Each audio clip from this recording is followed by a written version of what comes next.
Percy Mdala?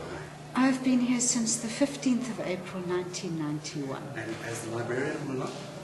I started the library in 93 in a little storeroom down there somewhere, which is also a classroom now, which is so short of classroom. And you now have this library, which is really quite special.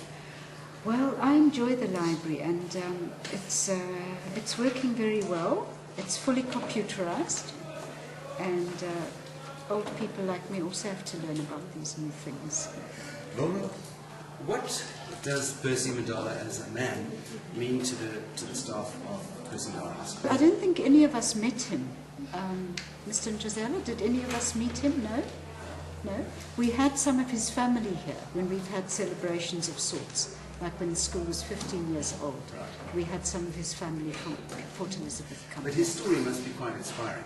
Yes, of course it is. Yes. For any teacher? Yes. Anybody who's looking after? Yes. I mean, he did this without any formal backing. He managed this off his own bat. Where he got money from and so on, I don't know. Nicholas and Njozela, you're the headmaster of Percy Mdala High School. How many students have you got here? We've got 1,500 students. And where are they from? They are from all over. I would say what I mean is that some are from Plate, next door, some from Cape Town, majority from the Eastern Cape, and the rest are local. Where do those kids from out of town stay? They're staying with their families. Some Nice. they are boarding somewhere in Knysna with their relatives. The man Percy Mdala, I heard somebody the other day say I thought he was a politician. Who was he? Percy Mdala was a school teacher originating from the former Transkei. Percy Mdala came here in the early 1950s. Now what happened is this now, because in the Eastern Cape, then Transkei, there was no jobs. Now he was on his way hitchhiking to Cape Town looking for a job. Now the story goes that when they got to Tsitsikamma, they had an accident because he was hitchhiking on a tip lorry, you know, this tip truck. So it overturned, and it is said that there were lions around. Some people were devoured by lions, I'm sure. But anyway, he ended up in Knysna. He landed in Knysna without reaching Cape Town. Whilst he was here, he got a job from one of the pastors or reverend from the Anglican Church. Stanton. Pardon? Stanton. Stanton, yeah. Yes, Reverend Stanton. Now, but he did not introduce himself as a teacher then, as just an ordinary worker. But the pastor could pick up that this guy is brilliant. The way he does things and the way he responds and he carries instructions so well. Then he started to ask him, interrogate him, listen man, who are you? He started to spill the beans, that is the teacher. Then the person said, no, this is a waste of talent. What about if we can start a school in an area, Salt River? Salt River is an area down, I think it's the northern part of, or it's south of Simola. Yes. Yeah, next the road up to Simola. The road up to Simola, yeah. That's Salt River and Platpos. They decided a school there which was a multi-grade school. It means that all grades were in one room, a corrugated iron structure. That was St. Paul's Caradoc. Yes, Yeah. yes.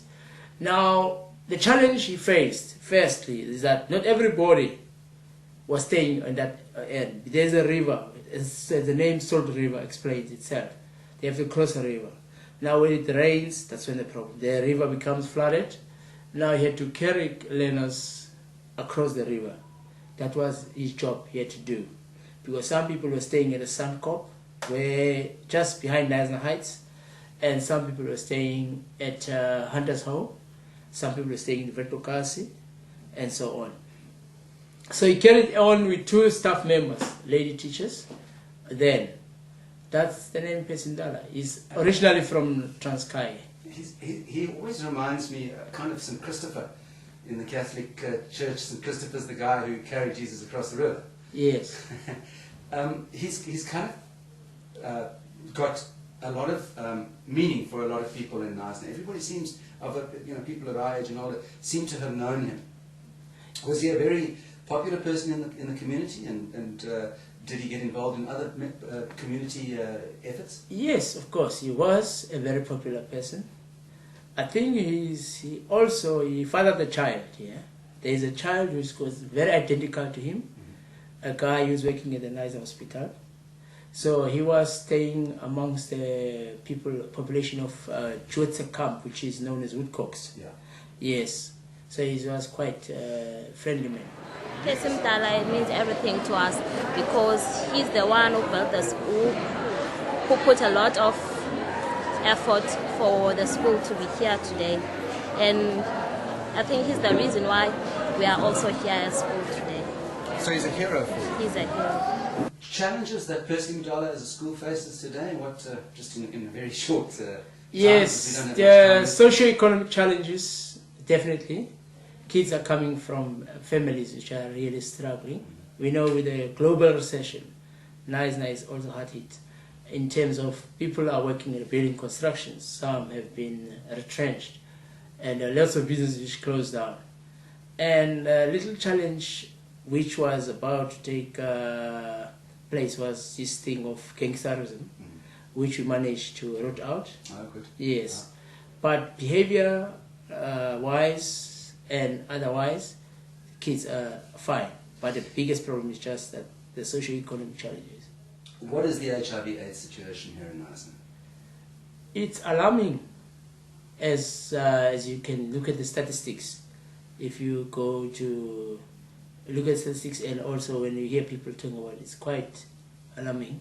But I'm sure it's improving with the last 2 years. Oh, that's good. I'm not sure how. Why would you say it's improving? People are getting more educated. They are starting a more responsible life. What education does. Yes, yes. Nicholas and Njozela, thank you very much.